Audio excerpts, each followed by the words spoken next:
Hi, everyone. I'm Danielle. I'm the owner of Walking Paws Rehab, and I created this presentation called Home Programs for Common Injuries in General Practice. My main goal was to help you guys come up with a home program for your patients when they come into your practice with one of the common injuries that we see. These are massages, stretches, exercises, some neuro techniques that you can go ahead and start on your patients, no matter what stage of the injury they're in. So a little bit about our practice first. We are a specialty practice that focuses on injuries and mobility issues. We do everything from diagnosing to treating. We strive to advance the way we care through animal rehab and pain management. We have a big focus at our practice on pain management and starting with pain management before we ever get to a point of strength building. And our team specializes in utilizing their hands in a calming way to understand their patients, their ailments, and needs. We are pretty good with working with our hands to be able to get a diagnosis, but then also working with our hands to be able to treat our patients. We offer unique solutions for our pet injuries. So if you have a challenging case that comes in that has seen every other specialist and they still need help getting that pet walking again, we're the practice that can help. So this is our team. We have a really big team at Walking Paws Rehab. Not all our doctors are listed here, but our team is made up of veterinarians, physical therapists, and veterinary physiotherapists. We have people that come from all parts of the country. We've even have people that come from other parts of the world. We all come together to be able to, put our brains together, utilize everyone's different background and expertise to be able to come up with unique solutions for our patients and ensure that they get back up to walking again. At our practice, it's very calming, spa-like. It's nice because in our rooms, the lights dim, we have spa music playing in the background. We work with our patients on the floor, and we give our patients the time to be able to understand them, understand their history, to be able to work together to collaborate with that client to come up with a good treatment plan based on what they can do. So at our practice, we have it all. So we have laser, we have acupuncture, pulse electromagnetic field therapy, electrotherapy, ultrasound therapy. We do a lot of exercises. We work a lot with our hands. So we'll do some mobilizations, range of motion massage, stretches. Yes, we do have hot stones. We do some sports massages on our practice. And then we also have everything on this side as far as diagnostics. So we get a lot of patients that come in that have an injury or a lameness or mobility issue, and they don't know why. So we go through, we do a pretty thorough exam. It's an orthopedic, soft tissue, and neuro exam to get it narrowed down to where we think the injury is. And then we have all the diagnostics to make that diagnosis. We have an ultrasonographer that comes in from our musculoskeletal ultrasounds. We perform x-rays if need be. We perform blood work. Also in our practice, we do joint and tendon injections, Anacell, which is stem cell injections. We have shockwave therapy. We have the underwater treadmills. We utilize vibration for our neuro patients. We do wheelchair fittings, orthotics, prosthetics, anything that you can think of in the realm of mobility issues, we have a treatment for. So the conditions that we'll talk about in this presentation are pretty much the most common conditions that you'll see out in general practice. It's going to be CCL tears, neurologic conditions, arthritis, and we just decided to categorize it, generalized arthritis in the forelimbs, arthritis in the hind limbs, shoulder tendinopathies, whether it be biceps or stapes stenosus, and psoas strains. So first, let's go ahead and talk about CCL tears. So when a patient comes in to see us, we like to categorize CCL tears as either a partial tear, a full tear, or a full tear with meniscal tear. Reason being, it helps us be able to give that client a prognosis as far as what is going to be the best route for their pet. So whether it be conservative management alone with physical therapy with the use of a brace on the knee, or surgery with physical therapy afterwards. It gives us a clear outline as far as timeline. So for instance, a partial tear going down the route of physical therapy could probably be healed in a couple of months. We can't do anything about the ligament. That won't be healed. but healed in the sense that we could get their dog weight bearing again, get their dog comfortable, get their dog back up to having stability in their knee. Full tear, you're probably looking at about a good year going the conservative route to get to a point where you have stability in that knee. Full tear with meniscal tear, it is one day at a time with those guys. I've had lots of patients that healed very well with physical therapy alone, physical therapy with a brace, but it really is one day at a time because the meniscus can continue to flap around and be painful. So if I had a patient that comes in, has a partial tear, their options as far as treatment is they could try to heal this conservatively with physical therapy.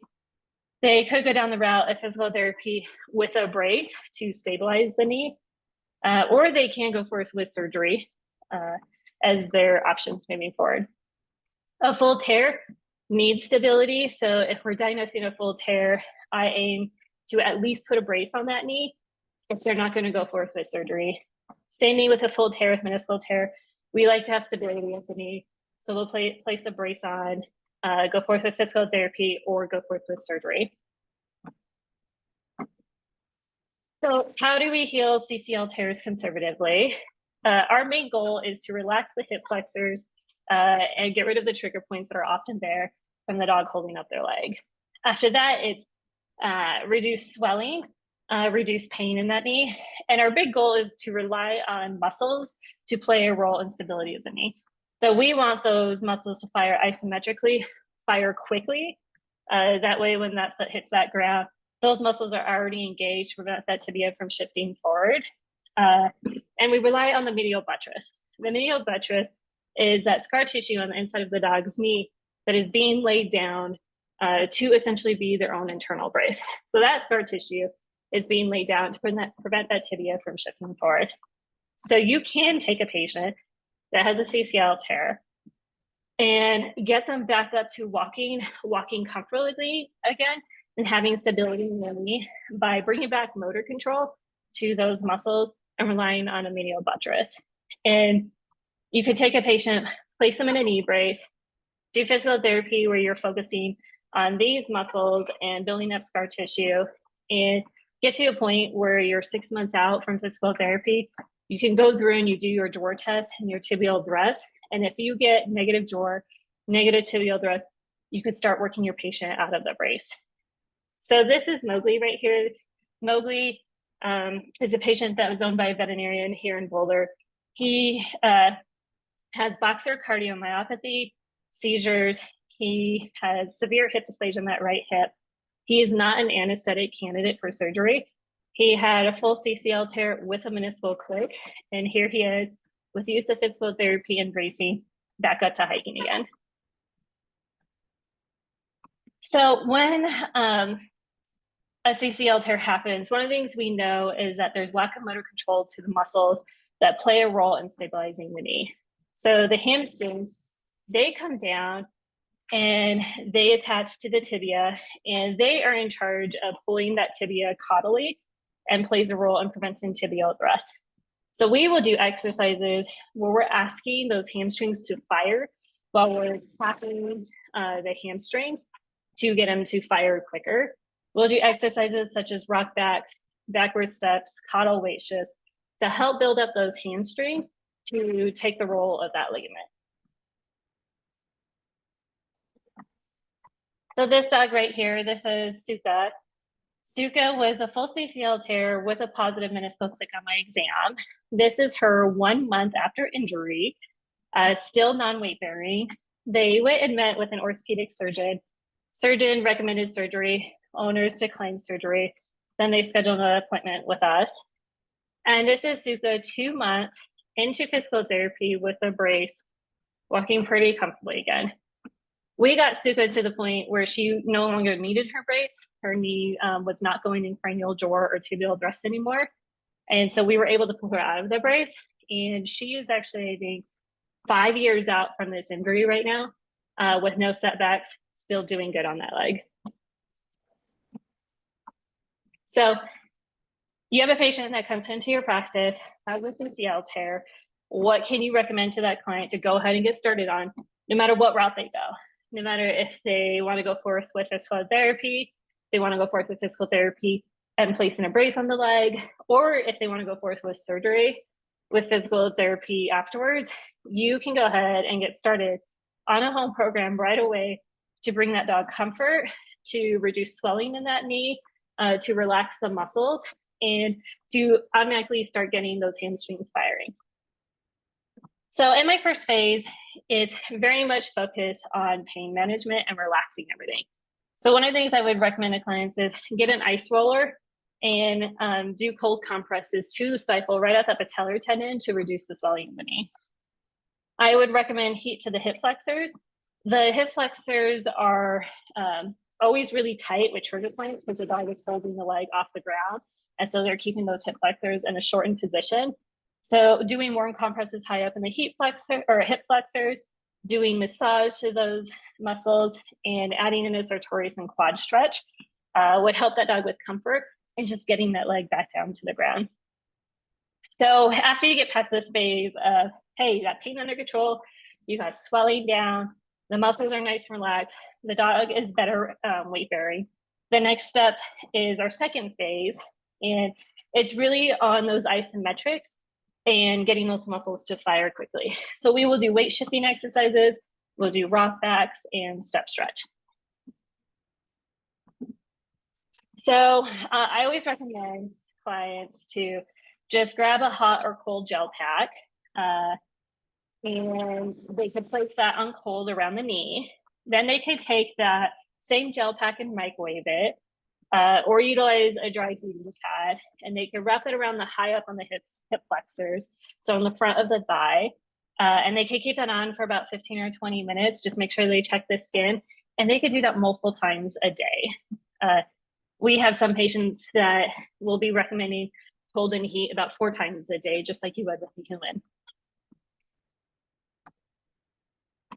After we heat the hind limb really high up, so we're heating up where Dr. Erica has her hand on the front of the thigh, we will go in and massage. And the place to massage is the sartorius and the quadriceps. So it's really high up on the thigh where you're focused on your massage. You're also focusing on massaging the hamstrings because they're often keeping those muscles shortened if they're holding that leg up off the ground. So this is Erica going through. Right now she's massaging the gluteals. She's doing some kneading techniques with her thumbs, and then she's incorporating thumb glides in there. But that is where you will teach clients to focus their massage. After heating, then massaging, so we'll tell clients, hey, you could just do like a general 10-minute massage to this leg. We will then go in and we'll do some stretches. So this is Dr. Courtney with her own dog, and she's doing a sartorius stretch. So you take the hip to neutral, you bend the knee at 90 degrees, and you push back. You push back, you hold it, and we like to do 30-second holds. You can go all the way up to a minute. We'll let it go, and we'll do 3 sets of that. So just stretching out that sartorius muscle that has been working overtime, holding that leg up. After that, we'll then add in a quadricep stretch. So a quadricep stretch is similar to the sartorius stretch, but the knee stays straight. So it's just straight leg pushing that leg back. And this same thing we'll do, hold like for about 30 seconds, do about 3 sets of that. So once you get pain under control, those muscles are feeling nice and relaxed, that dog now has the foot down to the ground, we will teach clients weight shifting. So weight shifting is just taking the hips and pushing side to side. And this is asking the dog to isometrically fire all the muscles around that knee. So if you look over at the knee just below Erica's hand, you can see the hamstring muscles firing. And so we will do this exercise to help bring back motor control, but get them firing all the muscles that play a role in stabilizing the knee.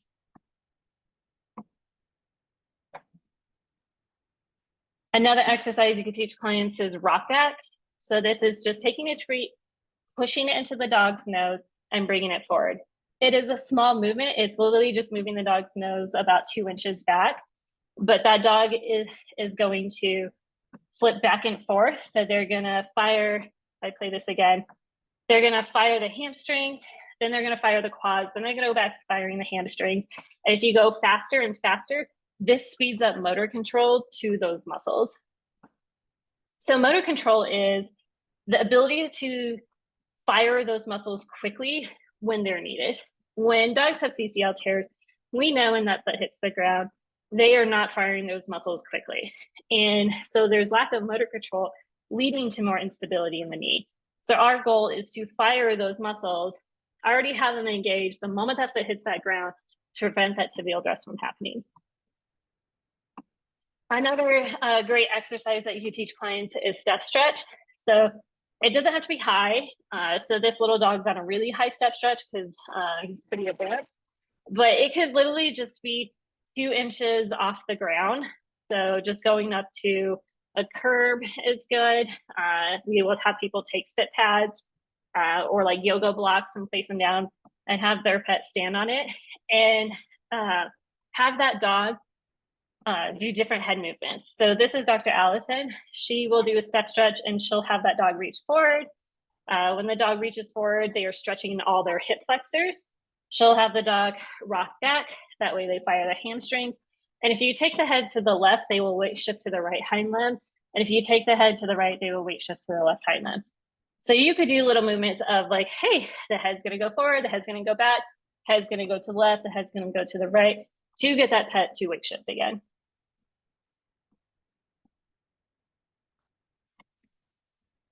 So in summary, massage the hip flexors and hamstrings, teach clients how to stretch their dog.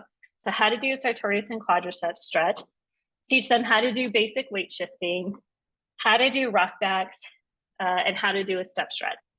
And I will tell clients, hey, just dedicate about 15 minutes twice a day to working through these different therapies. So when it comes to our weight shifting or rock backs and step stretch, there's not an exact time. It's all based on that patient and watching that patient. So if we notice that dog's holding that leg up more, pulling out to the side, if the dog's going into a sit, they're already reaching fatigue. So we utilize the pet in reading their body to judge frequency, to judge duration of our exercises. So let's talk about neurologic conditions. You can take an IBDD, an FCE, a gulp, DM, brachial plexus injury, lumbosacral disease, Chiari, peripheral neuropathy, wobblers, and a lot of them require the same type of treatment. So we see a lot of, in all of these conditions, you may see delayed proprioception, you may see pain, and you may see difficulty with mobility. So paresis to paralysis. So you can take these techniques that we're about to teach you and apply them to these different conditions. You know, when you have patients come in, always remember to address pain first and the underlying disease. So your very first step when you have a patient that comes in that just herniated a disc in their back is always, always, always get pain under control first. Even though you're working on getting pain under control first, you can still help that patient with mobility right away. And it's really important that when you have a neurologic patient come in, that you help them with function and you help them get back to the point of walking right away and not delay it. So for so long in veterinary medicine, it was, you know, a good rest. Let's don't do anything. Let your dog rest for 8 weeks. And those dogs had a harder time getting back to walking again versus if you were addressing it right away. So you think about if a human was paralyzed, they would be starting physical therapy right away with learning how to feel their legs again, with moving their toes or trying to like move their fingers or even just holding functional positions like lying down, a sit or stand with assistance. The reason being is the nervous system has this concept called neuroplasticity. And the further you get from injury, the more things are getting set in stone and your chances of walking again get lower the further they get from injury. So when we have patients that come in with neurologic conditions, these are the patients that we are seeing frequency. We are doing thousands and thousands of repetition, each day to get them walking again. And so neuroplasticity is this concept where if you look on the left here, before is a normal pathway. So you got this blue pathway coming down, which is the main pathway. The spinal cord is sending signals down the spine. Oops. Then there's these secondary pathways. So what's lit up in pink right here, that the nervous system can go ahead and send signals. If you have an insult to the spinal cord, so say this pathway was damaged, the spinal cord will do this amazing thing called rerouting, where they will take the signal and send it down or up a secondary pathway. So now this neuron to the right becomes the pathway that is going to send a signal. The nervous system also does this concept called sprouting. So on the left, you have axons with dendrites that extend over to the next axon to send the signal down. There's a damage to one of those axons.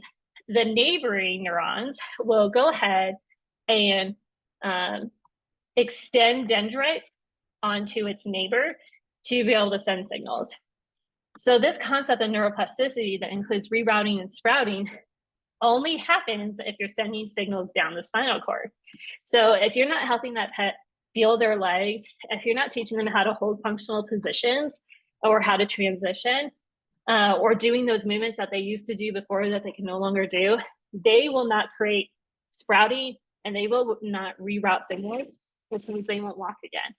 And so if you want them to have the possibility of walking again, you have to do a lot of work, thousands of repetition, in order for them to reroute and start sprouting. So techniques that you can do if you have a patient that comes in, one is always manage pain first. So if that dog's back is swollen, you would do cold compresses. If that dog is dazed out, you would do heat to the back, because often those muscles are spasming and really tight around the site of injury. A back massage and pain medications for these patients. So this dog right here was actually, paralyzed in the back legs, had some trauma to the spinal cord. And this is Allison going through and massaging the muscles with hot stones. So you could teach the clients, go ahead and massage your dog's back. They can even take that massage and go all the way down the legs to the toes to help them feel their toes again.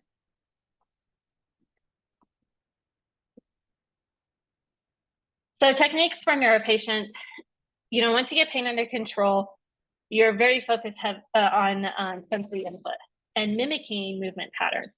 So we will take patients and we will tap their legs. We will scratch them. We will take the hair and brush the hair backwards against the grain. We will tickle all the way down to their toes. And you can even take a high frequency vibration, and it has to be a vibration where your skin itches after having it on. And you can vibrate all the way up and down their legs, down to their toes. We will do toe pinches.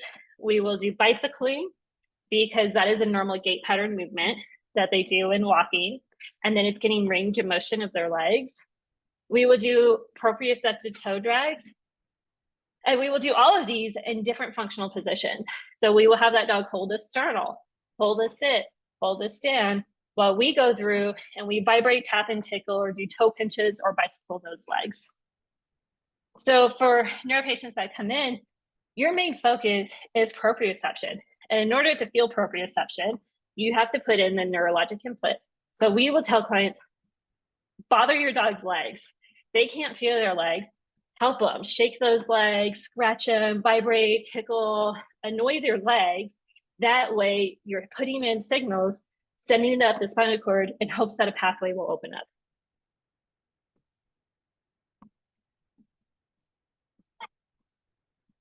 So this is Dr. Erica going through and massaging Marbury's back. She will start off with just effleurage strokes, flat hands down the back, and then she will work her way into kneading. So she'll use her thumbs and forefingers to do more of a grabbing motion with circles with it. There really isn't a right or wrong way to massage your patients. So, what you do in humans, you can do in dogs. I would just say probably no deep pressure, especially around the site of injury.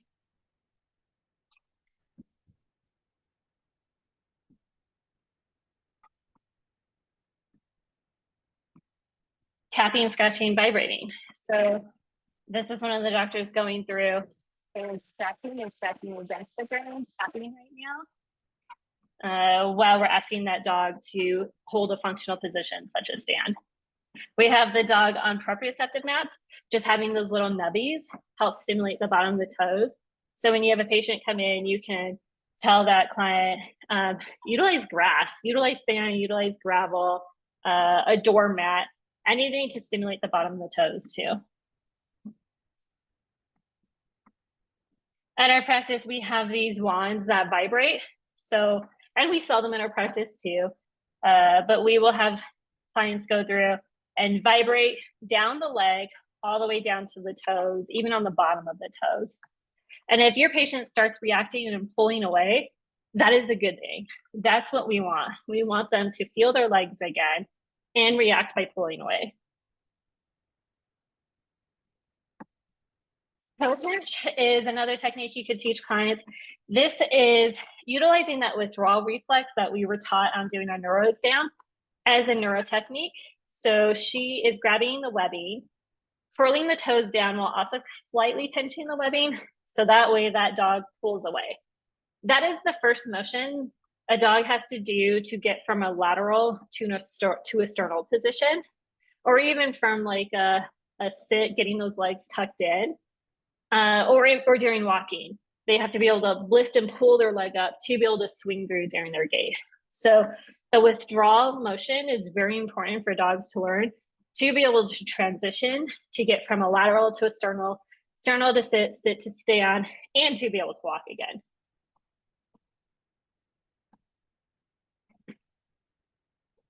This is them doing toe pinches and standing. So same concept. So you can pinch the toe, that way the dog pulls away. This dog was completely paralyzed in this left front limb after being shot in the neck. So this dog still has a bullet in her spine. And we got her back up to walking completely again with just utilizing these neuro techniques. So they're doing the withdrawal reflex. That way she pulls up because she needs to do that motion to be able to take steps forward. Another great technique to teach clients is bicycling. So it's taking the legs, curling the toes. When the toes curl, everything will flex secondary to it. So, and she's doing this technique where she's shaking the leg slightly to be able to get better flexion, but she's taking the leg through a bicycle motion, as if the dog is riding a bike. So it goes up into flexion, swings forward, goes back into extension, and back up into a flexion. So she's in flexion, swings forward, swings back, flexion again. This is the motion the dog has to do to walk again. So we're just doing that motion for them. That way the signal is being set in the spinal cord, and hopefully they will recognize, oh, this is what I'm supposed to do to walk again.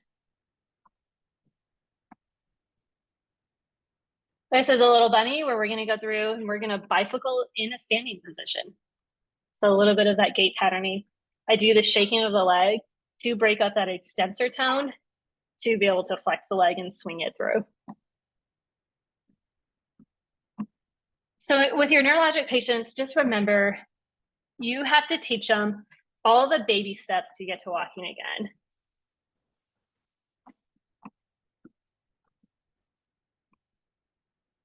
So this is what bicycling the front limb looks like. This dog was paralyzed in all four legs. We got her back up to function in her back legs. But just going there, swing the leg back, go through flexion, swing it forward and back. And we try to do push motions. So we're pushing the leg back. We're pushing the leg forward rather than pulling. Just because if you pull, the dog will pull against you to get that bicycle motion.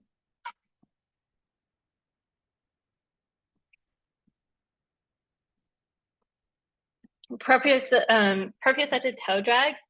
This is having that dog stand with support, and you're going through and you're doing that bicycling motion and standing while also dragging their toes against the ground on a textured surface. And just that drag motion will stimulate that withdrawal reflex, and dogs will sometimes lift their legs up more and pull away. So it's doing a bicycle with the drag on the ground.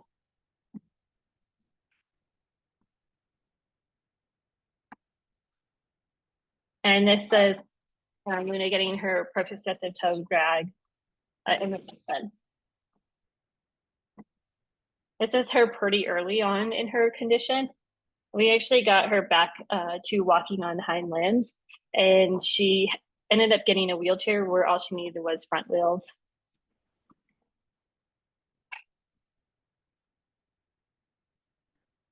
You can even take your proprioceptive toe drags and you can perform them in kind of like a walking pattern. So you're alternating the legs, one versus the other.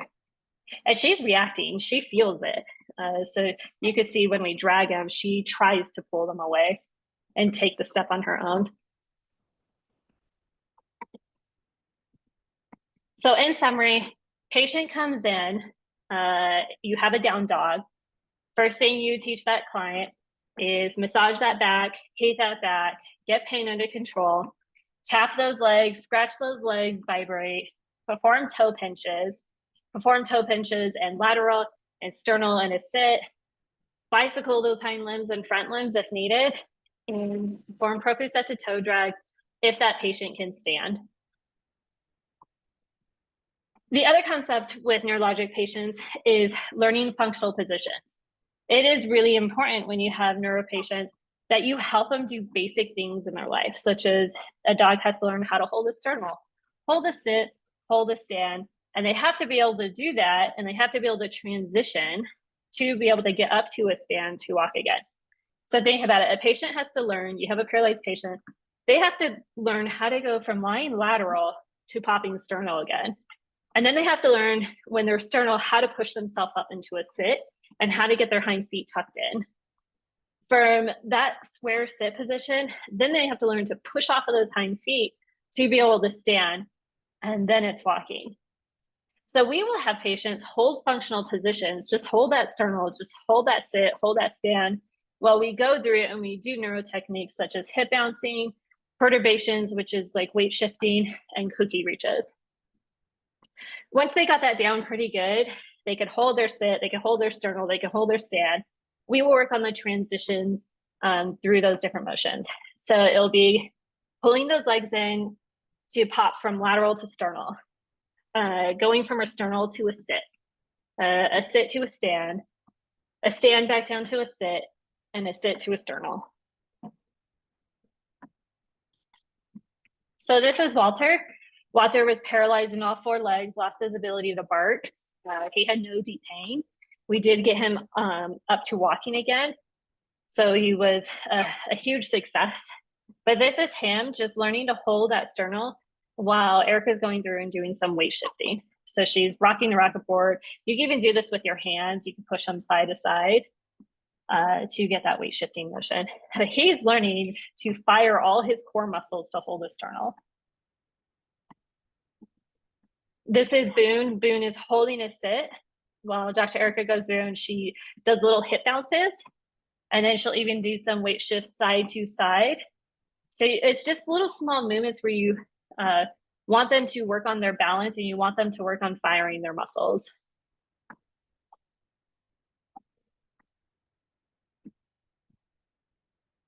This is holding sit with cookie reaches. So this is Walter. We're supporting his distal limbs because he hasn't brought that full function to his distal limbs. He's learning to hold that square sit with support and take his head to different motions. So he's reaching his head forward. He's taking his, you could take their head side to side. You could push their head back, and they have to try to hold this position without falling over. But you can see he's still wobbly. He still doesn't have full strength. He needs to take a break, but it's a great exercise for him.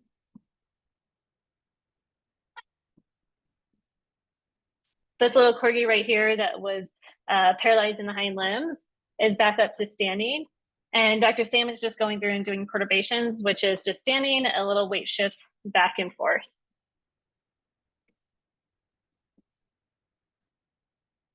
And then you can even have your patient stand and do some hip bouncing on their hip. And so what hip bouncing does, it collapses all the joints, stimulate the proprioceptors in the joint to fire.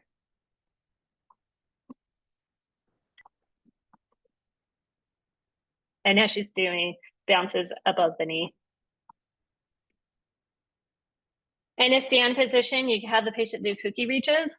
So say that your patient can hold a stand independently. You can have them take their head side to side. That way they have to work on their balance and learning how to hold a stand position.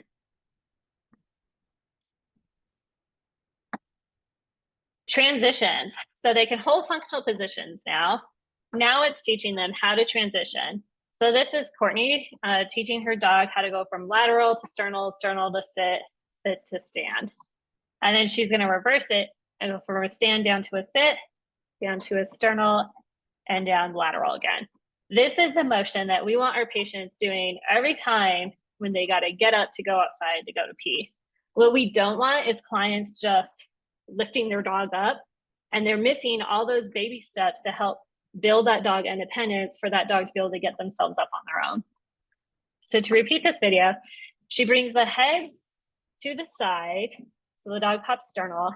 Now she takes the tree and she pushes it up towards the nose to go into a sit.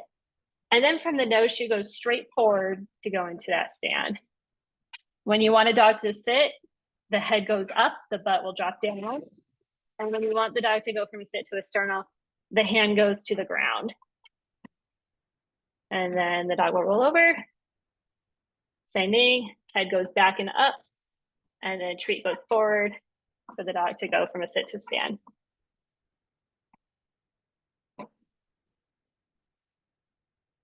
This dog right here, paralyzed in the back legs, herniated disc, is right now in the phase of learning how to go from a stand down into a square sit.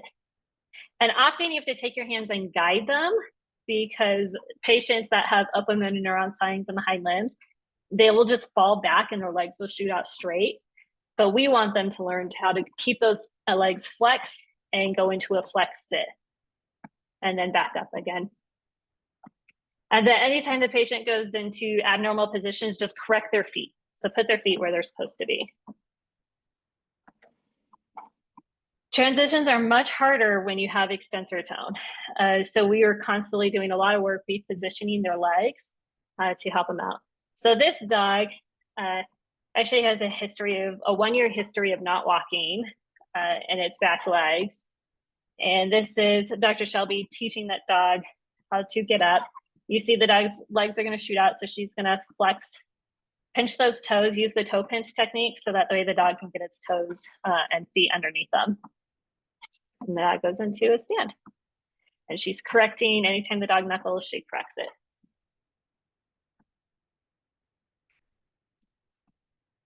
So in this video, see now the dog's in a nice square sit. This is the sit that we want. That extensor tone is causing that dog to shoot the leg straight out. She's going to go through and she's going to pinch the toes, curl the toes underneath.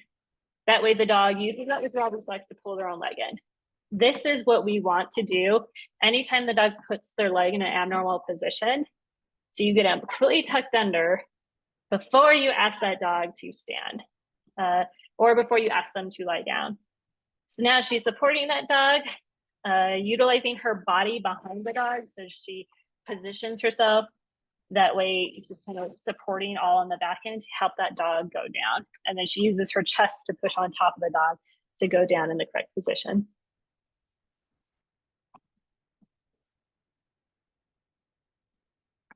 So to do a sit, she gets behind the dog and she's going to utilize her lap for that dog to sit in. So she's going to kind of pull the dog backwards while keeping everything tucked under with the leg and utilizing her chest to push on top of the dog to be able to get down into that square sit. So it's really important that when you teach clients to do these maneuvers, you teach them how to utilize their body if they can to get that dog in a position that they need to be, especially if they have extensor tone.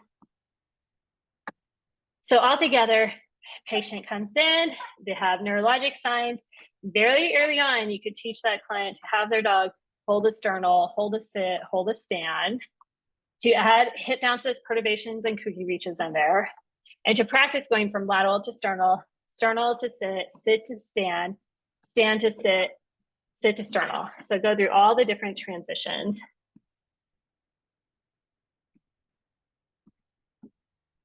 So now let's talk about if you have a patient that comes in that has arthritis, whether it be hip, stifle, or tarsal, what are some things that you can recommend to that client to help that dog with arthritis? The very first thing I like to do is I like to utilize warm compresses to the muscles surrounding the joints, because like say if a dog has hip OA, I am going to see a lot of trigger points in the gluteals, a lot of trigger points in the TFL, sartorius, and quads. So I will have clients warm compress those muscles. We will teach clients to massage the gluteals, the TFL, the adductors, the pectineus. If it's the knee, massage on the inside of the knee, massage those quads and those hamstrings. We will teach them to bicycle, which I think bicycling is like our number one best exercise that we could do for any dog, because it just gets it all. It gets range of motion in the joint and it stretches the muscles all at once. And then if they have hip OA, we'll add in hip abduction. So this is bicycling the hind limb. So we will take the leg up into flexion, swing forward, use the front of the hand to push that leg back. So this is getting range of motion of all the joints of the tarsus, the stifle, and the hip. And then it's stretching the muscles. So when that leg swings, let's start this over again. When that leg swings back, we're stretching those hip flexors. When the leg swings forward, we're stretching the hamstrings. So we're stretching all the muscles that typically get tight when there's arthritis in the hind limbs. So I will tell clients, hey, you have an arthritic dog. In the morning, when your dog wakes up and they're lying in bed, go through and bicycle their hind limbs. Do about 20 reps of that dog going through a bicycle motion. And I'm interested to see if they start their day with a little bit of massage and bicycling and stretches, will they do better, be less stiff throughout their day? This is hip abduction. So it's just taking the leg in a neutral position and lifting it up away from the body. And we will do this in patients that have hip arthritis, because the pectineus, which sits on the inside of the thigh, is working overtime. The pectineus and adductors are working overtime to keep that hip in place.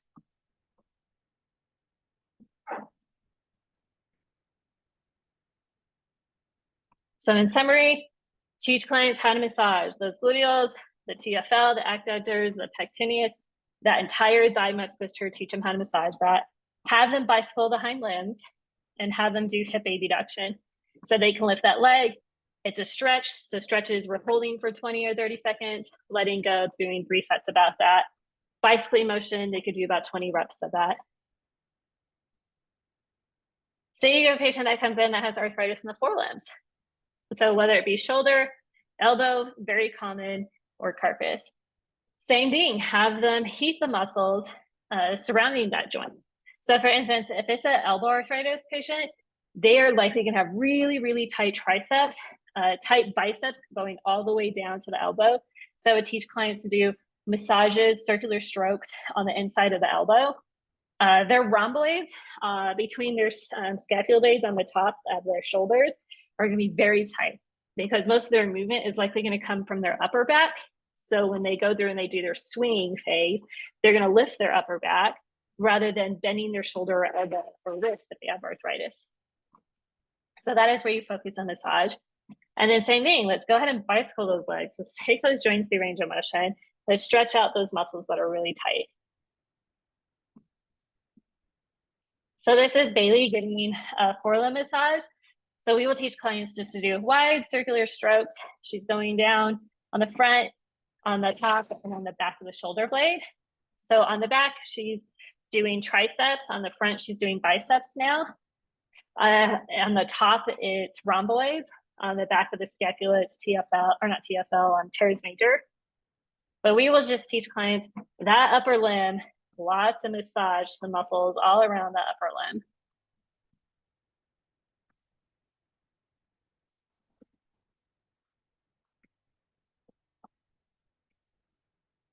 We'll also see some trigger points back into the lats too with our patients. She's doing biceps right now, all the way down to the elbow. Triceps right now, doing circular strokes on the triceps.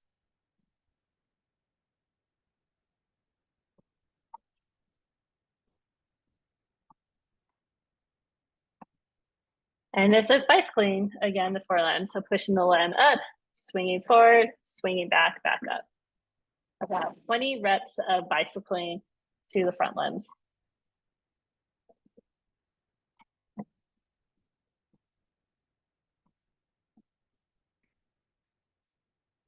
So patient comes in, arthritis to the front limb, teach a massage to the teres major, the lats, biceps, triceps, also rhomboids, and bicycle those front limbs. Let's say you have a shoulder tendinopathy that comes in. First thing you're going to do is warm compress the shoulder joint and really focus in right on that tendon where the biceps and supraspinatus insert and on the medial shoulder. Then you're going to do massage strokes up and down that biceps and supraspinatus muscle belly to their tendons, and bicep stretch and supraspinatus stretch. If they do have, like, say, like an MSI injury or any type of like avulsion or tear, you wouldn't do the stretches. So this is Dr. Courtney. She's going to take her dog through biceps and supraspinatus. So it's shoulder flexion, elbow extension, and hold it there for about 20 seconds, 30 seconds, do about 3 sets of that. So that's a bicep stretch. So I would just teach clients straight leg back. So if you just take your dog's leg, straighten it, and put it back towards their knee. Now she's going to do supraspinatus. It's the exact same stretch as biceps, but she's going to internally rotate the humerus. And she's over exaggerating. That way you can see the internal rotation in this video. You wouldn't internally rotate this much, but it's just so that you can tell the difference between a biceps and a supraspinatus stretch. So shoulder patient comes in, massage, lots of massage, right down that, right at that shoulder joint. Bicep stretch, supraspinatus stretch, and warm compresses to that shoulder joint before you go in and massage and stretch. So if you have a psoas strain that comes in, you're going to do warm compresses to the psoas muscle belly and insertion. So we will have clients put a heat pack on the dog's lower back and mid back, because the psoas muscle belly originates around that T12 to L4. And we will often get trigger points in the back secondary to psoas strains. So we'll put a heating pack over that lower back. We'll also put a heating pack high up in the groin area where that psoas muscle belly inserts. Then we'll teach clients to massage really high up in the inner thigh where the lesser trochanter of the femur is to get the insertion, and then to progress into a psoas stretch, which is hip extension with internal rotation. So this is a psoas stretch, hip extension, stifle extension, tarsal extension, and then you take that femur and you internally rotate. So I just tell clients to keep it simple. Push the dog's leg straight back and slightly internally rotate. Internally rotate above the knee, not below the knee, because you don't want to crank on the knee, and only push back until you feel resistance. And it needs to be a slow movement, slow, gradual movement, rather than like a fast hit in range. So go really slow and carefully till you feel the resistance, stop there, and then internally rotate. Hold it for about 20 to 30 seconds, do about 3 sets of that.